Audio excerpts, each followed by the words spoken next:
Nós vamos hoje meditar, expor os dois primeiros versículos do capítulo 20 de Êxodo, versículos 1 e 2. Antes eu preciso dar uma justificativa para os irmãos. A última exposição foi no capítulo 16 de Êxodo. Então nós, teoricamente, pulamos o versículo 17, 18 e 19. E eu vou explicar por quê. No capítulo 16, foi o que nós expomos na semana passada, o assunto ali era a murmuração. O assunto da murmuração, ele começa no capítulo 15, verso 22, e vai até o final do capítulo 17. Então, quando eu fiz a exposição do capítulo 16, quando nós tratamos aqui sobre murmuração, nós então cobrimos estes versículos. O capítulo 18 é um momento preparatório, onde Jetro vai até onde Moisés está, e então eles organizam o povo. O capítulo 19 é o começo é o início da história, onde os 10 mandamentos estão inseridos. E então, quando nós olharmos hoje para o capítulo 20, nós também olharemos lá no capítulo 19 para entendermos o que está acontecendo. De sorte que não houve uma omissão do que a Bíblia estava dizendo nos capítulos que nós não estudamos diretamente, mas eles serão vistos, já foram vistos, e os que não foram vistos, que é o capítulo 19, será visto aqui no capítulo 20. Nós entenderemos o que está acontecendo lá. Êxodo capítulo 20, verso de 1 a 2. Leia comigo, vamos ler os dois versículos. Leia junto comigo. Então falou Deus todas estas palavras. Eu sou o Senhor, teu Deus, que te tirei da terra do Egito, da casa da servidão. Se você olhou o boletim, você sabe que o tema do nosso sermão hoje é: por que obedecer à lei? Por que nós devemos obedecer os 10 mandamentos, por exemplo? Essa é uma questão que muitos cristãos perguntam. Será que hoje eu, um crente, vivendo na graça de Deus, no Novo Testamento, ainda tenho algum compromisso com a lei do Senhor? Ainda tenho algum compromisso com os 10 mandamentos? Por que eu deveria, uma vez que a salvação vem por graça, por meio da fé, por que eu deveria novamente me preocupar em obedecer os mandamentos do Senhor? Alguns têm uma questão muito mais simples. Eles pensam da seguinte maneira: será que a lei ainda continua em vigor, uma vez que o mundo mudou tanto? Será que os mandamentos do Senhor ainda são aplicáveis, são justos para o nosso tempo? Há uma heresia chamada antinomismo, que é a negação da lei. Há muitos que dizem: não, nós não precisamos obedecer à lei de forma nenhuma. E talvez seja isso justamente o que você pensa. Por exemplo, talvez você não declare isso verbalmente, talvez você nem esteja, de fato, guardando isso como uma verdade em seu coração, mas pode ser que na sua prática de vida, na sua maneira de viver, você realmente não considere que a lei é algo importante para a sua vida como cristão e que deve ser obedecida. Como é que é fácil nós aferirmos isso? Por exemplo, deixa eu lhe fazer uma pergunta. Você conhece a lei? Você conhece os 10 mandamentos? Você tem uma noção do que eles dizem? Conhecem?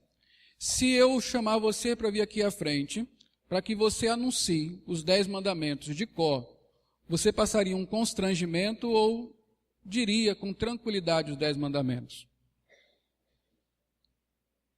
Se eu pedisse para você agora, sem abrir a Bíblia, anotar num papel os 10 mandamentos na ordem certa, você conseguiria fazer isso?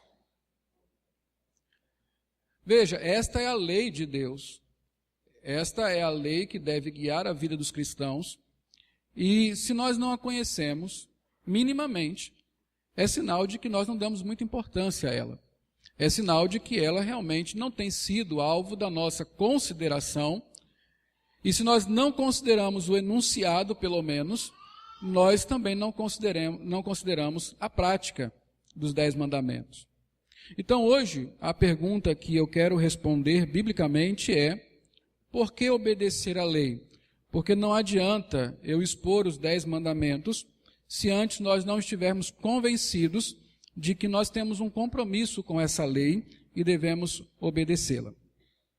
Então, antes de entrar no texto propriamente dito, eu quero mostrar para os irmãos a utilidade da lei. Isso não saiu da minha mente, isso é a tradição reformada que traz. Agostinho foi o primeiro a elaborar este pensamento sobre como a lei é útil, com base na palavra de Deus. Depois Calvino, ele confirma os ensinamentos de Agostinho, e a Igreja Reformada vem trazendo isso na sua herança teológica desde então, desde o seu nascedouro. A utilidade da lei. Nós olhamos para o Evangelho e vemos como ele é útil, e Paulo diz isso, né? O Evangelho é o poder de Deus para salvar todo aquele que crê. E muitas vezes nós olhamos para a lei como algo antiquado, que não deve ser guardado, que não deve ser obedecido, algo inútil para nós. Mas, na verdade, isso não é correto. A lei é útil. E eu quero mostrar para os irmãos aqui 3 utilidades da lei que a Bíblia nos apresenta, nos mostra. 2 utilidades da lei estão ligadas especialmente àqueles que não foram regenerados ainda, aos não cristãos. E uma especialmente para aqueles que conhecem a Deus, que foram regenerados. Então, a primeira utilidade da lei, em especial para quem não é cristão, para quem não crê em Jesus Cristo, que não foi regenerado, é porque a lei serve para revelar o pecado. A lei é como um espelho, onde o homem olha a si mesmo e consegue contemplar os seus defeitos, consegue contemplar a sua própria falta de perfeição, de caráter, de justiça diante de Deus. A primeira função da lei, a primeira utilidade da lei é mostrar para nós que somos de fato pecadores. E mais do que isso, ela diz quais são os nossos pecados. Isso é muito útil, porque o homem, naturalmente, ele tanto ignora a natureza do seu pecado, a gravidade dele, como, além de ignorar, ele tenta justificar, esconder, disfarçar aqueles que ele conhece. Então a lei vem como um parâmetro divino para mostrar aonde o homem tem pecado, onde ele tem errado, e ela mostra então a miséria do homem e a sua necessidade de um Salvador. Alguns textos falam disso. Romanos 3:20. Abra sua Bíblia aí, Romanos 3:20. Olha o que Paulo ensina. Paulo diz assim, vamos ler juntos? Visto que ninguém será justificado diante dele por obras da lei, em razão de que, pela lei, vem o pleno conhecimento do pecado. A função da lei, a utilidade é dar o conhecimento do pecado. Ainda em Romanos, capítulo 5, verso 20, sobreveio a lei para que avultasse a ofensa, mas onde abundou o pecado, superabundou a graça. Sobreveio a lei para quê? Para quê? Para avultar, para tornar bem clara qual é a indignidade humana, como uma lente de aumento que torna tudo maior. A lei vem sobre a alma do homem, o seu coração, e torna macro o seu pecado. Mostra a ele quem ele de fato é. Essa é a utilidade da lei. A primeira utilidade da lei, mostrar o pecado. Mais um texto, Romanos 7:7. Que diremos, pois? É a lei pecado? De modo nenhum. Mas eu não teria conhecido o pecado, senão por intermédio da lei. pois não teria eu conhecido a cobiça se a lei não dissera, não cobiçarás. Paulo entendeu o seu coração, o seu pecado, o seu desejo contrário a Deus, quando ele foi à lei e a lei lhe disse, cobiça é pecado. E aí duas coisas acontecem por causa desta utilidade da lei. A primeira é que o homem, ele conhece a si mesmo. É revelada a ele a miséria humana. E essa miséria diz respeito ao fato de que ele não obedece a Deus, ele não tem disposição de obedecer a Deus, e ele não pode fazer nada para mudar isso. E finalmente, a lei aponta para ele a sua culpa e o seu castigo. Então, nessa utilidade da lei, o homem tanto conhece que é pecador, como também conhece a sua incapacidade de mudar e que há um castigo para quem transgride a lei.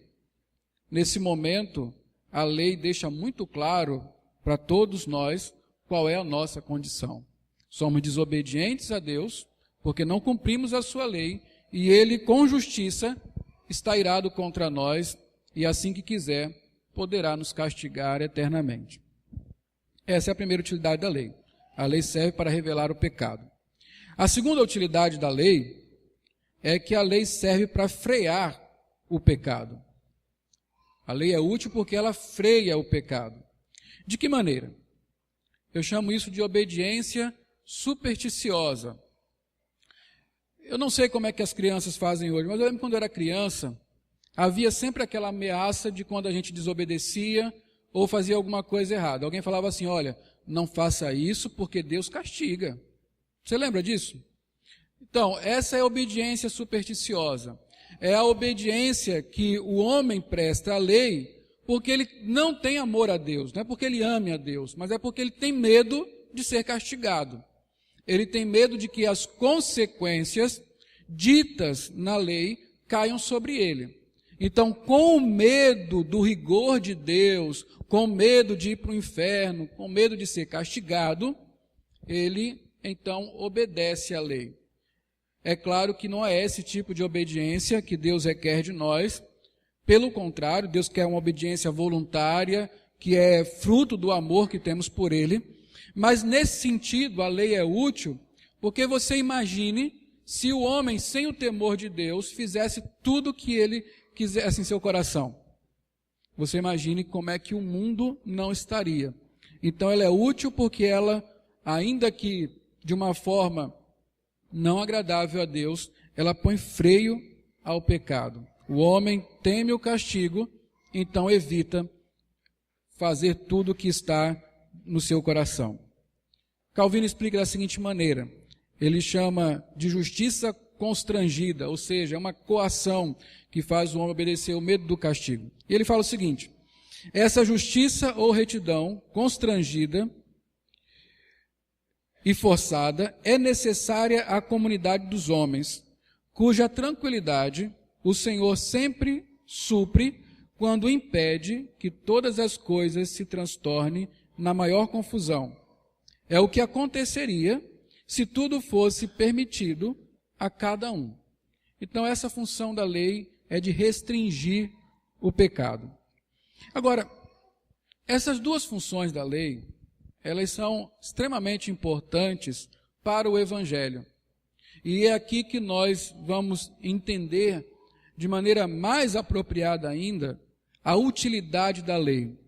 Pelo seguinte, a lei revelando quem é o homem, a lei revelando o mal que está no coração do homem, a sua incapacidade de buscar a Deus, a lei revelando como um espelho o castigo que todo pecador merece. Esta lei pode ser um instrumento nas mãos de Deus para fazer o homem buscar um Salvador, para fazer o homem entender a sua miséria e recorrer à misericórdia de Deus. É o convencimento do pecado, da justiça e do juízo que leva o homem a Deus. Logicamente, a lei sozinha, a letra, ela não tem esse poder, mas ela, nas mãos do Espírito Santo, ela leva o homem, após entender quem ele é, a buscar um Salvador. eu tenho falado na minha classe que a boa notícia do Evangelho começa com uma má notícia. E a má notícia quem nos dá é justamente a lei. Quando a lei me dá um padrão que para mim é impossível de ser cumprido. Quando a lei estabelece para mim um estilo de vida que não é adequado à minha natureza. Não porque a lei seja ruim, mas porque eu sou ruim. Esta é a má notícia. A boa notícia é, ainda que você seja desta forma, há um Deus gracioso que lhe recebe, lhe transforma, lhe dá um espírito, e com isso você tem a condição de cumprir a lei, de viver em obediência ao Senhor, e aquilo que você não cumprir, o Senhor Deus irá lhe fazer atingir a meta. Isso é muito valioso, porque é a partir daí que tanto nós, como aqueles que estão fora, começam a entender a sua miséria e entender o tamanho da graça de Deus. Onde abundou o pecado, o que aconteceu? Superabundou a graça. Como é que eu sei que a graça superabundou? Eu tenho que ter um parâmetro. Eu não compreendo a graça de Deus até que eu compreenda o meu pecado. Eu não compreendo o valor da salvação, o preço pago, até que eu compreenda o quanto miserável eu sou. Eu não entendo favor não merecido, misericórdia, graça, enquanto eu não compreender que eu realmente não mereço nada, senão o inferno. E é a lei que me diz, você é miserável, você não merece nada. E quando eu contemplo o que a lei coloca sobre mim, eu entendo o quanto Deus, de fato, é gracioso comigo. Abra sua Bíblia em Gálatas 3, 19 a 25. Qual, pois, a razão de ser da lei? Foi adicionada por causa das transgressões, até que viesse o descendente a quem se fez a promessa, e foi promulgada por meio de anjos, pela mão de um mediador. Ora, o mediador não é de um, mas Deus é um. É, porventura, a lei contrária às promessas de Deus? De modo nenhum. Porque se fosse promulgada uma lei que pudesse dar vida, a justiça, na verdade, seria procedente da lei. Mas a Escritura encerrou tudo sob o pecado, para que, mediante a fé em Jesus Cristo, fosse a promessa concedida aos que creem. Mas antes que viesse a fé, estávamos sob a tutela da lei e nela encerrados, para esta fé que, de futuro, haveria de revelar-se. De maneira que a lei nos serviu de aio para nos conduzir a Cristo, a fim de que fôssemos justificados por fé. Mas tendo vindo a fé, já não permanecemos subordinados ao aio. Então, Paulo está falando com os Gálatas. Há um problema grave na igreja dos Gálatas. Uma heresia penetrou aquela igreja. Os judaizantes, cristãos, judeus, estavam dizendo que a pessoa, para ser salva, ela precisaria cumprir a lei. Ela precisaria novamente voltar a todo aquele esquema legal no Antigo Testamento. Paulo, então, escreve uma carta corrigindo isso. Mas ele faz isso mostrando qual é a utilidade da lei. O que a lei tem que fazer? A lei existiu para mostrar para as pessoas que elas pecavam, mostrar para as pessoas a miséria delas e apontar um Salvador. Preparar as pessoas para a fé em Cristo Jesus. O aio é como um funcionário das casas que ficava com a criança para ensiná-lo até que ela pudesse ir à escola. Preparava para um nível superior de ensino. E aí a lei serviu com esse propósito, como que nos tomando pela mão para nos conduzir a Cristo. Quando a lei é usada pelo Espírito Santo, ela convence o homem e o conduz a Cristo. Então, essa é a utilidade da lei para os não crentes. Mostrar o pecado e frear o pecado. Mas ainda há uma utilidade na lei. Antes disso, deixa eu ler aqui a minha conclusão, para que nós tenhamos essa ideia guardada na nossa mente. A lei serve ao Evangelho quando revela ao pecador seu pecado, sua culpa, sua incapacidade de obedecer perfeitamente a Deus e a maldição decorrente dessas coisas. É assim que a lei revela a esse mesmo pecador que ele necessita de alguém que lhe salve.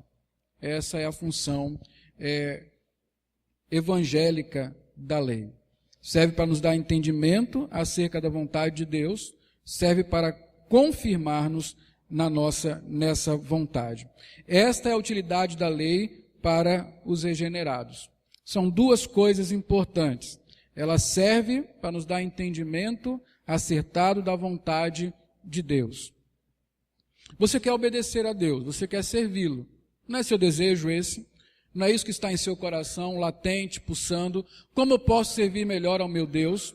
Então você não precisa criar um esquema de adoração, você não precisa criar um plano de serviço ao Senhor, você não precisa sequer usar a sua criatividade, gastando tempo para saber como é o viver que agrada a Deus. Você não precisa fazer isso. Isso já está revelado nas Escrituras Sagradas. Há pelo menos dois tipos de vontade de Deus na Bíblia.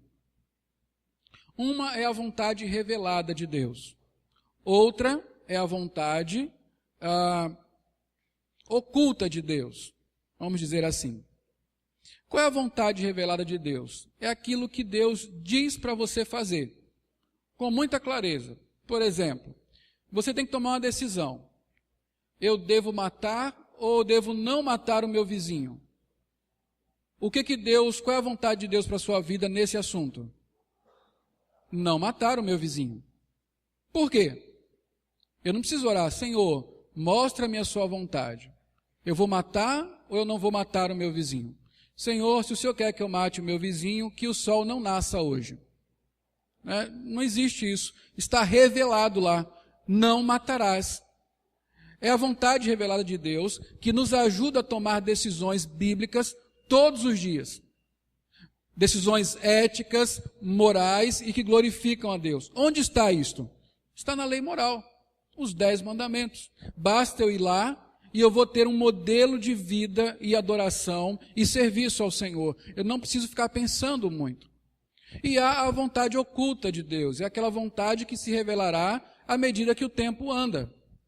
Então, muitas vezes nós ficamos querendo saber qual é a vontade oculta de Deus e não nos preocupamos com a vontade revelada. Você quer saber como escolher um emprego? Você quer saber como construir um relacionamento? Você quer saber como lidar com seus filhos? Você quer saber como lidar com seu marido, com a sua esposa? Você quer saber como é que faz negócios? Você quer saber como se lida com dinheiro? Você quer saber como é que se lida com seu vizinho? Você não precisa orar a respeito disso, perguntando a Deus o que é a vontade dele para a sua vida. Você vai à Bíblia, está revelado lá. Ela diz para você como é que Deus quer que você viva. Então, a utilidade para o crente, para o regenerado, da lei do Senhor, é justamente me dar um entendimento acertado da vontade de Deus. Ninguém precisa pecar nesse aspecto. Ninguém tem justificativa de dizer, eu não sabia o que Deus queria de mim. Deus não vai lhe cobrar sobre aquilo que Ele não revelou, Ele vai lhe cobrar sobre aquilo que Ele revelou.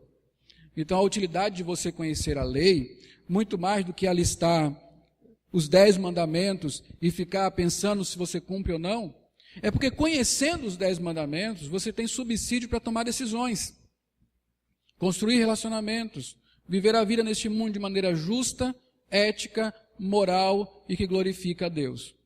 É o estilo de vida do cristão. Essa é a utilidade da lei. Nesse aspecto, para o cristão, ainda há uma utilidade para a lei, que ela serve para confirmar-nos nessa vontade. Porque não adianta você conhecer a vontade de Deus. Você tem que perseverar na vontade de Deus. Você conhece, então, o que Deus quer de você e você precisa, o tempo todo, corrigir a sua vida de acordo com a vontade de Deus. Isso é confirmar-se na vontade de Deus. Então, a lei, ela nos exorta. À medida que nós vivemos e que nós estamos meditando na lei do Senhor, este é o homem feliz, a pessoa bem-aventurada, segundo o Salmo 1, é aquela que medita na lei do Senhor dia e noite. E por que ele faz isso? Ele faz isso porque ele tem um coração que é resistente à palavra de Deus. O seu coração, o meu coração, ele tem inclinações para a carne, ele tem inclinação para o mal, ainda que você seja um crente. E como é que você vai ser sempre exortado, aconselhado a voltar para o padrão? À medida que você conhece a lei de Deus, à medida que você sabe a vontade de Deus, o que Ele quer de você, à medida que você medita em sua palavra, em sua lei, você vai sendo exortado a corrigir o seu coração. Então a lei serve sempre para nos fazer lembrar qual o padrão que devemos seguir. A lei nos disciplina. Quantas vezes, errados, em pecado, a lei vem com a sua dureza, com a sua clareza, com a sua objetividade, dizendo não apenas o pecado, mas as consequências dele, fere o nosso coração, toca as nossas vidas, e então nós somos levados pela disciplina do Senhor a nos corrigirmos, a acertarmos o passo. A lei, ela disciplina o cristão. É por isso que é importante você conhecer, meditar e aplicar a lei à sua vida. Uma terceira coisa é que ela serve de padrão e meta. Aonde você tem que chegar? É simples. Quando Deus nos criou, quando Deus criou Adão e Eva, Ele os criou para quê? Para servi-lo, para manifestar a sua glória, para obedecer a Deus. Deus nos criou para que nós obedecêssemos a sua lei. Esta lei revelada nos 10 mandamentos, Deus a escreveu em nosso coração. Ela está lá. Alguns desistem dela, mas a palavra de Deus nos diz que ela é a nossa meta, é aonde nós temos que chegar, é o padrão que temos que atingir. E é muito interessante isso, meus irmãos, que muitas vezes nós ficamos criando padrões para nós mesmos, que nos satisfazem, que são padrões que nós achamos que são ideais para nós. Nós determinamos um nível de espiritualidade, um nível de cristianismo, e nos adequamos a este nível e achamos que está bom. Principalmente se nesse nível nós fomos melhor do que os outros. Mas esse não é o padrão é o de Deus. Deus nos criou para ser perfeitos. Deus não lhe criou para ser mais ou menos, Ele lhe criou perfeito porque Ele intentava que você fosse perfeito. Ele nos deu a sua imagem e semelhança porque Ele quer que nós sejamos perfeitos. Ele diz em Levítico, sede meus imitadores, sede santos porque eu sou santo. Ele repete a mesma coisa em Pedro, sede santo porque eu sou santo. Deus quer que nós sejamos iguais a Ele. E como é que eu sei? Como é que eu sou igual a Deus? Como é que eu me assemelho a Deus? Se eu tiver o caráter de Deus, se eu tiver o mesmo Espírito de Deus. E para nós isso está revelado nos 10 mandamentos. É assim que eu chego ao padrão de Deus. Agora, tudo bem, eu não sou louco, eu me conheço e você se conhece, nós sabemos que é impossível cumprir a lei. Não por causa da lei, mas por causa de nós. Paulo fala, não é que a lei é ruim, a lei é santa, a lei é boa, é justa. O problema é que a lei é espiritual e eu sou carnal.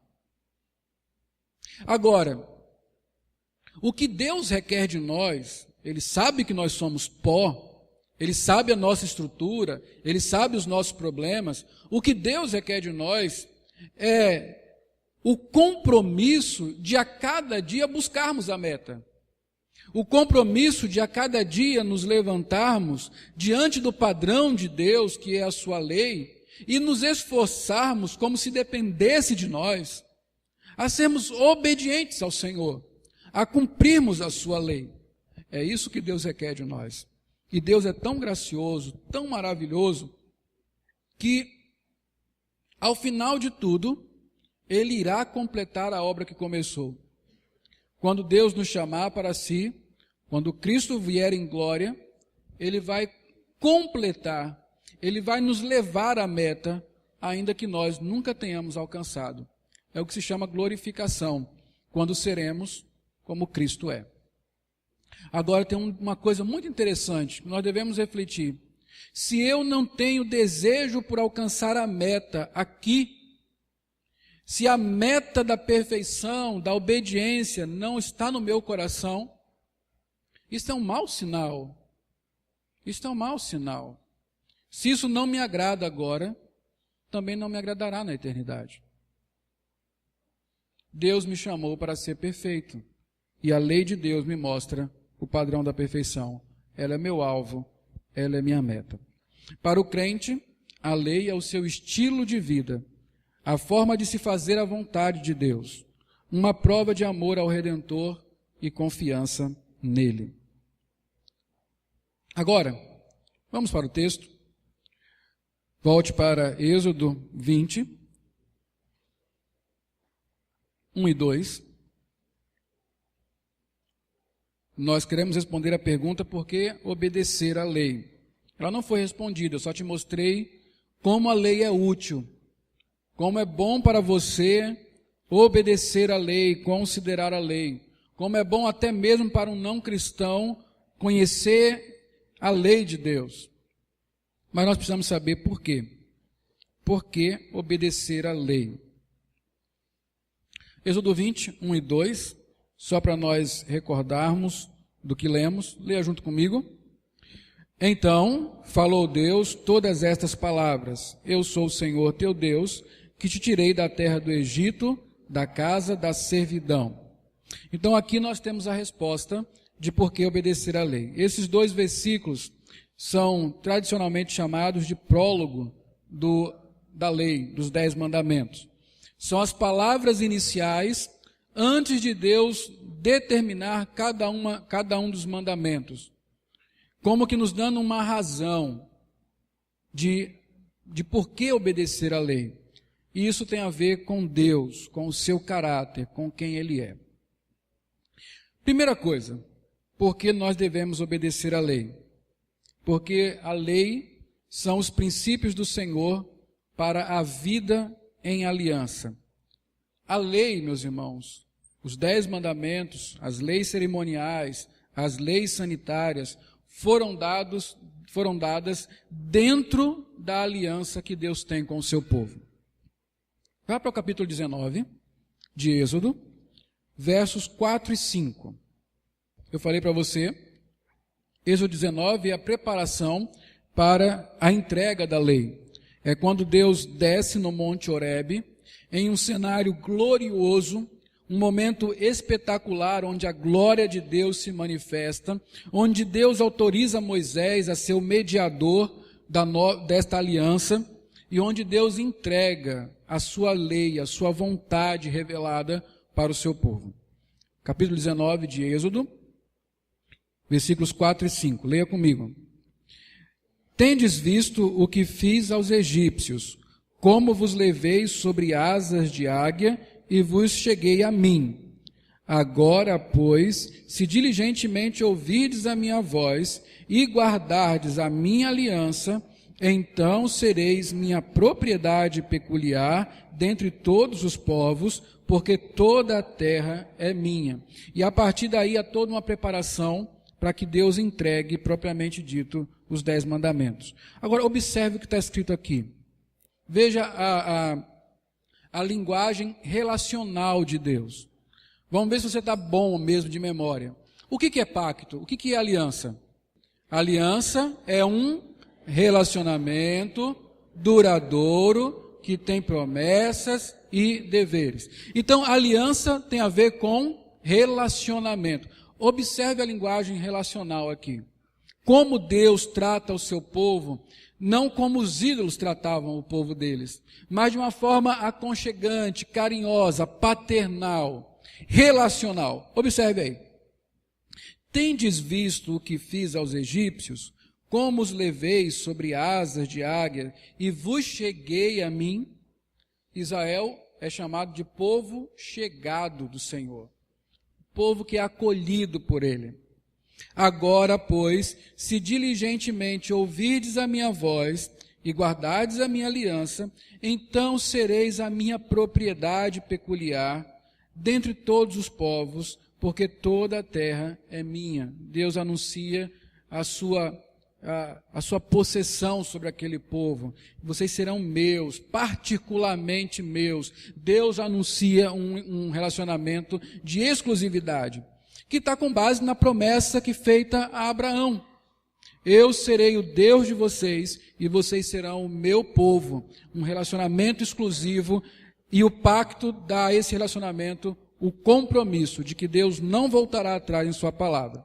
O que nós podemos observar aqui? Nós temos o Redentor, versículo 4, Deus tirou do Egito, Deus é o Deus da graça que escolheu um povo, redimiu da escravidão do Egito para se relacionar com ele por meio de um pacto, esta aliança que ele está fazendo. Nós temos uma condição. O que faz esse povo ser realmente povo de Deus? Deus diz aqui: se vocês diligentemente ouvirem a minha voz e guardares a minha aliança. A aliança aqui são os 10 mandamentos que virão mais tarde. E a promessa: ser os Deus, seu Deus, e o Deus dos seus filhos. Então, estes 10 mandamentos, a lei dada por Deus, é o princípio de Deus para um povo que vai viver em aliança com Ele. Neste relacionamento entre nós e o nosso Deus, há regras. Deus determina como é que nós devemos estar em sua presença e como devemos andar com Ele. E os 10 mandamentos servem justamente para isso. É o princípio de Deus para o povo que está em sua aliança. Observe isso. Deus tirou o povo, tirou Israel, Deus os tirou do Egito, para que eles vivessem uma vida completamente nova. Libertados da terra do Egito, agora eles precisam ser libertados dos padrões do Egito, do estilo de vida e de pensamentos dos egípcios. Eles têm que viver por novos princípios, os princípios de Deus. Este povo nasceu no Egito. Este povo tem toda a cultura do Egito em seu coração. Eles foram libertados geográfica e politicamente do Egito. Mas no coração deles ainda reside princípios, a forma de pensar, a cultura egípcia.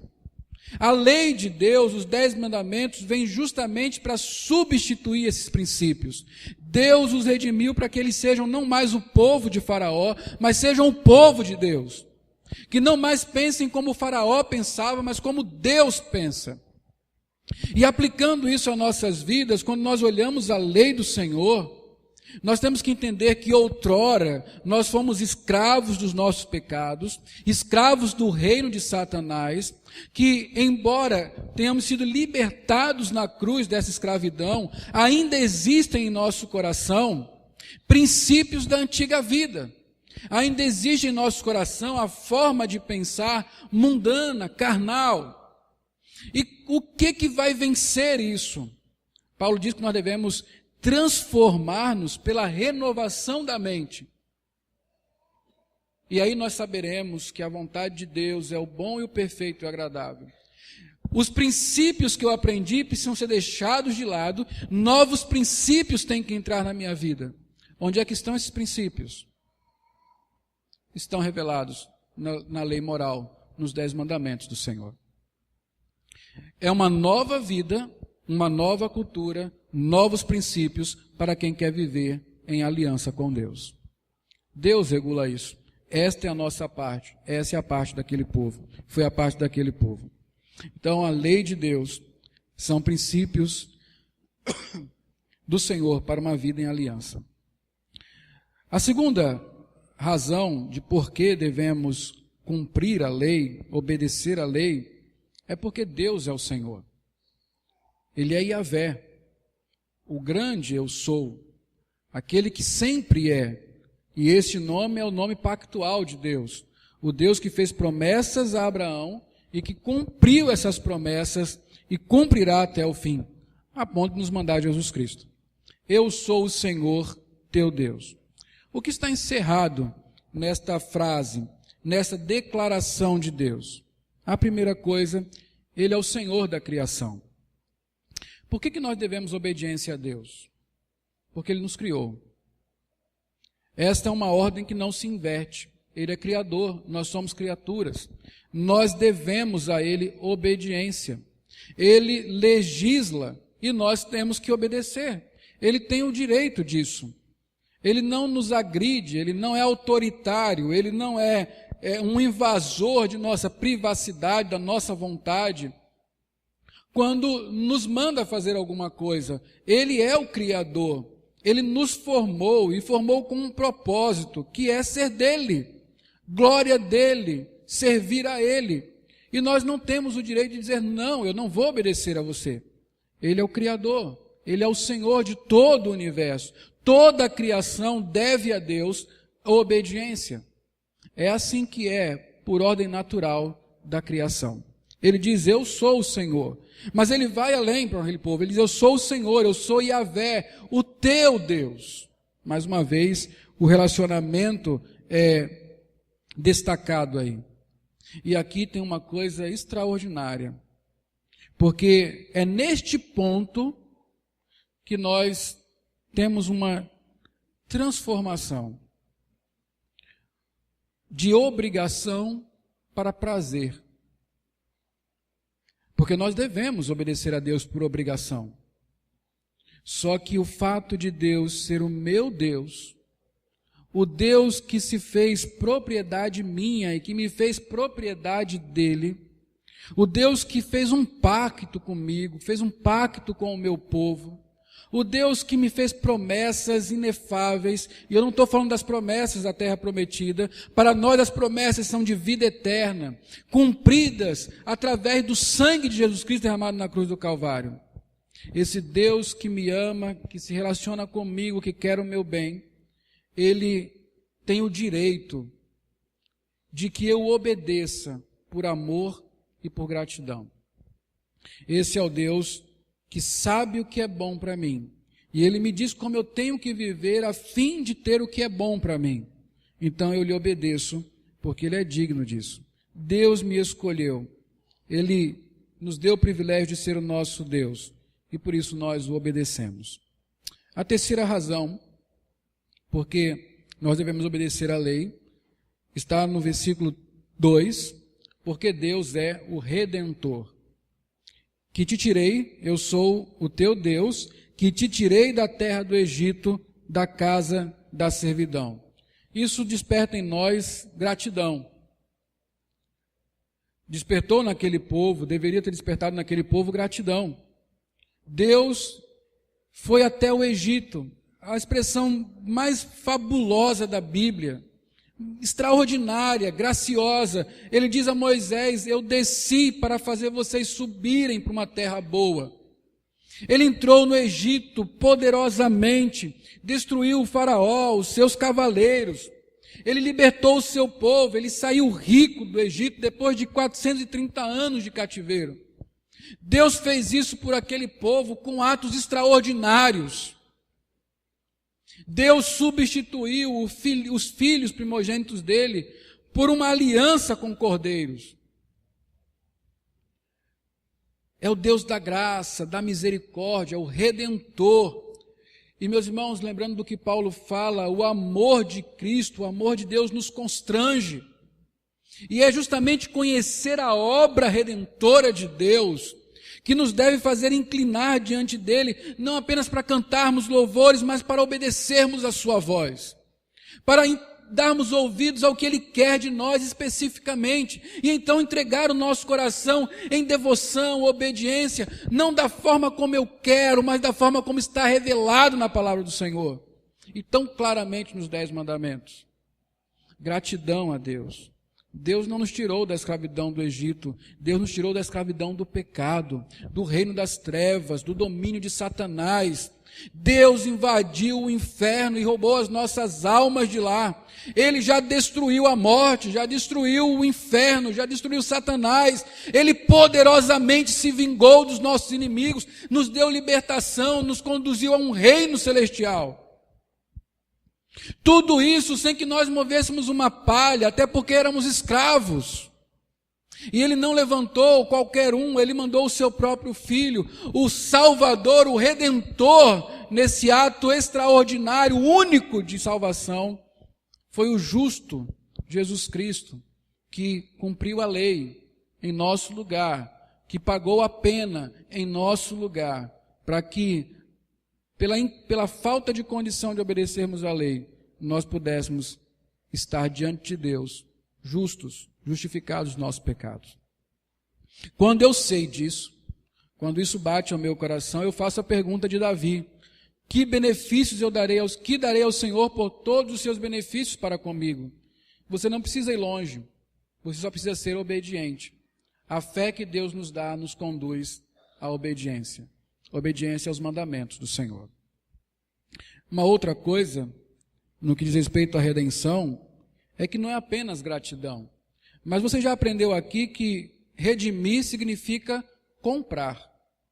Comprar de alguém. E agora ser o novo dono daquilo que foi comprado. Isso é redenção. Deus tirou aquele povo do senhorio de Faraó e o colocou debaixo do seu senhorio. Aquele que foi redimido deve obediência ao que redimiu. Nós não nos pertencemos. Essa é a grande questão. E nós vamos aprender, quando estudarmos os 10 mandamentos, que a grande dificuldade para sermos obedientes é definirmos quem é o dono. É o que um autor chama de a grande troca. Trocamos o Criador pela criatura. E a criatura, muitas vezes, na maioria das vezes, somos nós mesmos. Nós não nos pertencemos, a minha vontade não me pertence. A libertação de Deus do nosso cativeiro no pecado, ela não é geográfica. Ela acontece em nosso coração, quando Deus nos liberta da nossa vontade. Da vontade de fazer só o que eu quero. E uma vez libertados da nossa vontade, nós nos sujeitamos à vontade do Redentor. E quando eu olho para os 10 mandamentos, eu sei que aquela é a vontade do Redentor. E eu devo obediência a Ele, porque eu não me pertenço, eu pertenço ao meu Redentor.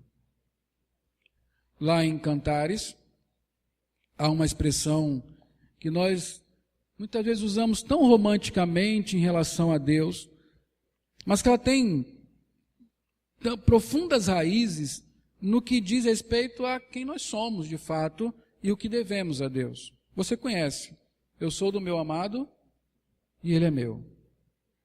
Quem é que diz isso? Quem é que diz isso lá em Cantares? É a esposa. Não é ela que fala isso? É a esposa. Eu sou do meu amado e ele é meu. Nós somos a igreja de Deus, o seu povo. Quando nós declaramos, eu sou do meu amado, eu estou dizendo quem é o meu Senhor, quem é o meu amo, a quem eu devo me submeter, a quem eu devo obedecer. Isso não é opcional. O nosso Redentor é o nosso dono, nós devemos obediência a Ele. Essa obediência não precisa ser constrangida, pelo contrário, ela deve ser prazerosa. Mas quando nos esquecemos do prazer, quando a ingratidão toca o nosso coração, quando nos falta amor a Deus, quando a fé esfria, eu tenho que me lembrar, eu devo obediência ao Senhor. E essa é a razão por que eu tenho que obedecer à lei. A quarta razão, última delas, Jesus não anulou a lei, confirmou a sua continuidade. O Novo Testamento não anula a lei. Não há uma linha no Novo Testamento que diga que a lei perdeu a sua validade. Você vai encontrar Paulo muitas vezes falando sobre a falta de utilidade da lei, mas você deve observar uma coisa. Há pelo menos 3 tipos de leis no Antigo Testamento. Não sei se você sabe disso. Existe a lei moral, são os 10 mandamentos. Existe a lei cerimonial, são as leis que dizem respeito ao culto, sacrifícios, tabernáculo, roupas, essas coisas. Levitas. As leis sanitárias, que dizem respeito ao que comer, ao que não comer, onde você pode tocar, onde você não pode tocar, enfim, coisas que dizem respeito ao saneamento do acampamento. A lei cerimonial, quando você lê Hebreus, foi totalmente cumprida por Cristo. Ele é o fim daquela lei, portanto não tem utilidade para nós. Nós não precisamos fazer sacrifícios, não precisamos pintar as paredes de azul e vermelho, nós não precisamos vestir roupas sacerdotais, nada disso. As leis sanitárias, há vários textos no Novo Testamento que falam sobre isso. Pedro tem uma visão e Deus fala, não considere impuro aquilo que eu purifiquei. Paulo diz, coma de tudo que vende no mercado. É por isso que hoje nós podemos comer carne de porco, camarão, peixe com couro, sem ter nenhum problema com as nossas consciências, porque não é pecado, isso foi cancelado. Mas quanto à lei moral, os 10 mandamentos, não há uma linha sequer a respeito deles terem sido anulados. Pelo contrário, nós já lemos no começo do culto, eu quero que você abra sua Bíblia, em Mateus 5, 18 e 19, para você entender o que Jesus ensina sobre a lei moral. Porque em verdade vos digo, até que o céu e a terra passem, nenhum i ou um tio jamais passará da lei, até que tudo se cumpra.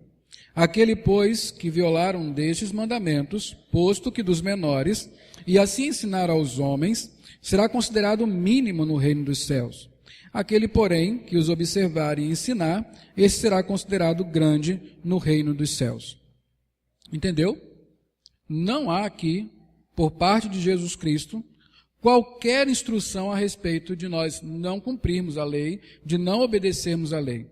A única coisa que muda no entendimento é sobre o porquê, qual a função da lei em si. Para os judeus, os fariseus achavam que a obediência à lei era o que produzia a salvação. Ninguém será salvo por obras da lei. A lei não é para que nós sejamos salvos. Contudo, a salvação é para que nós cumpramos a lei. A salvação é o que nos dá a condição de sermos obedientes. Nós somos salvos por graça, para boas obras. E não há como realizar boas obras se não cumprirmos a lei do Senhor. Algumas aplicações, eu creio que nós já tratamos algumas aplicações no meio do sermão, mas eu quero deixar bem claro para você algumas coisas, porque estamos começando uma caminhada nos 10 mandamentos, e eu quero realmente que você, depois de ter entendido o porquê de nós, vivendo na nova aliança, ainda temos compromisso com a lei, eu quero que você guarde isso e se comprometa com essas aplicações. Primeiro, conheça a lei. Não tenha vergonha de decorar os 10 mandamentos. Parece coisa de crentão, né? Santarrão. Mas é isso mesmo que nós temos que ser, crentão, santarrão mesmo. Não é para ser menos que isso. Muita gente a gente fica preocupado demais em ser santo. Eu não quero fazer isso porque as pessoas vão pensar que eu sou santo, mas elas têm que pensar que você é santo. E você tem que ser santo mesmo. Não aceite um padrão inferior daquele que Deus tem para você. Então, um bom exercício. Conheça a lei.